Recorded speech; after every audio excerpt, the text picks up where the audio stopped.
Hai teman-teman, kenalin, kami kelompok 19 Arika Kedechu. Saya nyoba pakai Google Translate. Dalam bahasa Latin atau bahasa Indonesianya itu pohon pinang.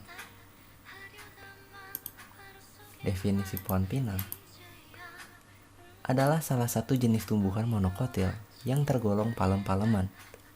Pohon pinang masuk ke dalam famili Aricaceae pada ordo Arecales. Pohon ini merupakan salah satu tanaman dengan nilai ekonomi dan potensi yang cukup tinggi. Kenapa kelompok kami dinamai Arika Kedechu? Karena kami yakin kami memiliki potensi untuk menyalurkan dan mengedukasi masyarakat di Indonesia betapa pentingnya kehidupan yang lebih sehat. Di sini, berikut ini, saya akan membacakan orasi semangat pendidikan Indonesia oleh Fikri bin Dedi Suhardi.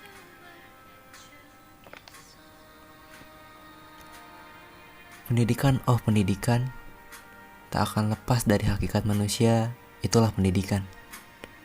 Memanusiakan manusia, itulah tujuan utama dari pendidikan. Pada umumnya, di seluruh dunia, pasti membutuhkan pendidikan, terutama di sini, tentang negeri yang menjadi pijakan kakiku, Indonesia. Ketika pendidikan Indonesia dianggap sebelah mata, kebobrokan moral, pelajar yang brutal, politisasi dan komersialisasi yang semakin kental. Guru mencabuli siswa, korupsi di mana-mana, belajar pun tak tahu entah kemana. Inikah potret pendidikan Indonesia dipenuhi carut-marut yang tak henti-henti. Belum lagi tentang sesuatu yang menjadi suatu hal yang menakutkan. Ya, ujian nasional namanya. Ketika tujuan pendidikan tak lagi terarah pada memanusiakan manusia, campur tangan oknum yang tak kenal dengan namanya pendidikan,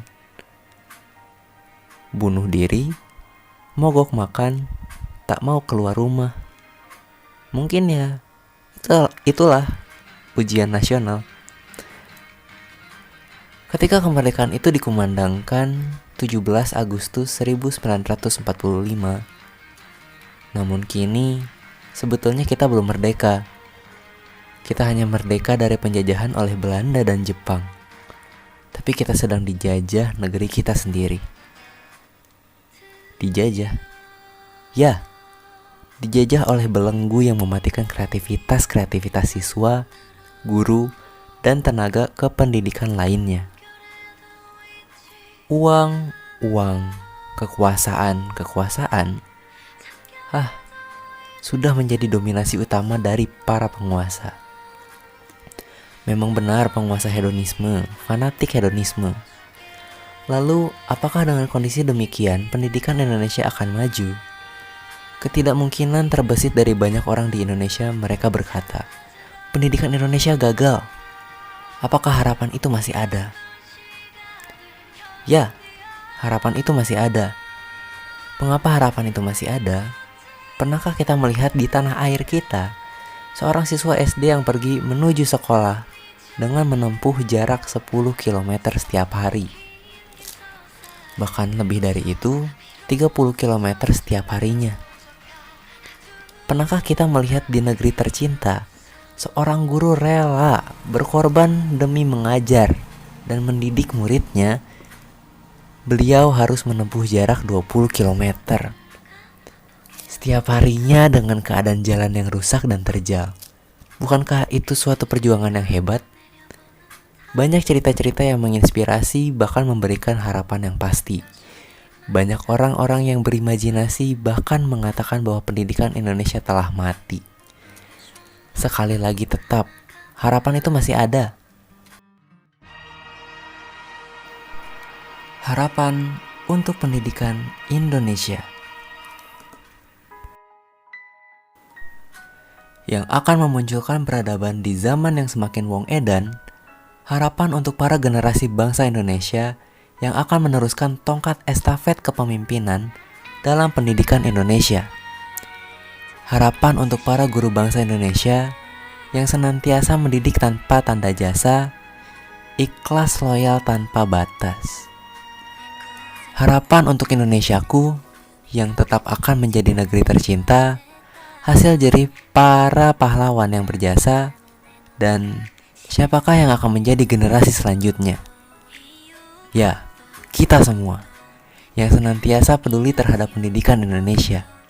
Meski banyak orang yang mencela, pesimis terhadap kemajuan pendidikan Indonesia, yang terus-menerus menggerogoti anggaran biaya pendidikan, korupsi.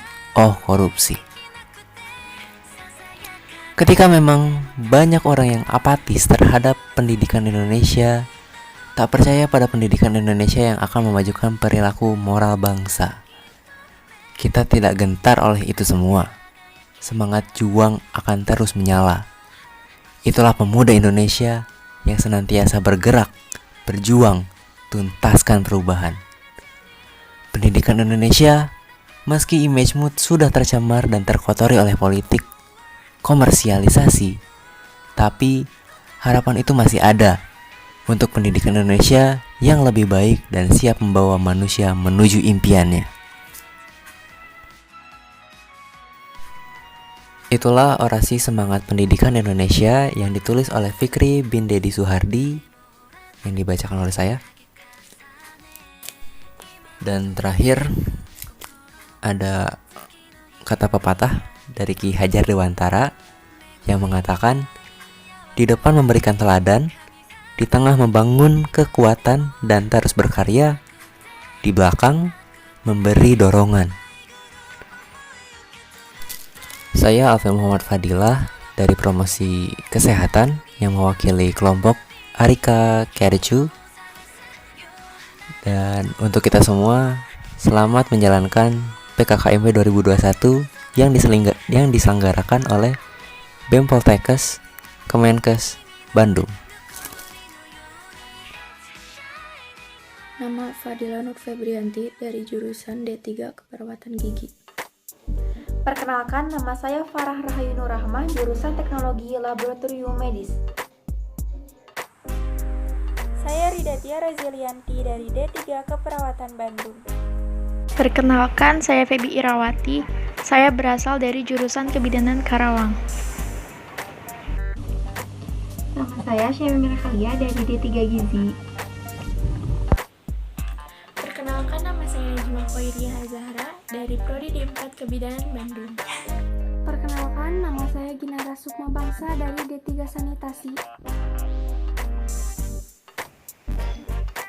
Nama saya Najujir Al-Khairani, saya dari jurusan D3 Farmasi. Perkenalkan, nama saya Zahra Jamalia dari jurusan D4 Keperawatan Gigi. Halo, nama aku Sabrina dari D4 Teknologi Laboratorium Medis. Halo, nama saya Marsya Winda Rosa dari jurusan D4 Keperawatan Gigi. Hai, kenalin, nama aku Rebecca Putri Mandala dari D3 Teknologi Laboratorium. Halo, nama saya Syifa Aura Nurkamila dari jurusan Keperawatan Bogor. Nama saya Siska Indriani dari D3 PLM. Hai, perkenalkan saya Alsa Alivia dari D3 Kebidanan Karawang. Perkenalkan, nama saya Sylvia Ayuninda dari jurusan D4 Keperawatan dan Profesi Medis. Perkenalkan, saya Cinta Fitriani Dastia dari jurusan D4 Gizi dan Dietetika. Nama saya Muhammad Rizky Maulana dari jurusan D3 Sanitasi. Halo, perkenalkan nama saya Syifa Lutfia Putri dari D3 Keperawatan Bogor. Hai, saya Salsa Samuhira dari jurusan D3. Perkenalkan, nama saya Dita Puji Astuti dari D3 Kebidanan Bogor.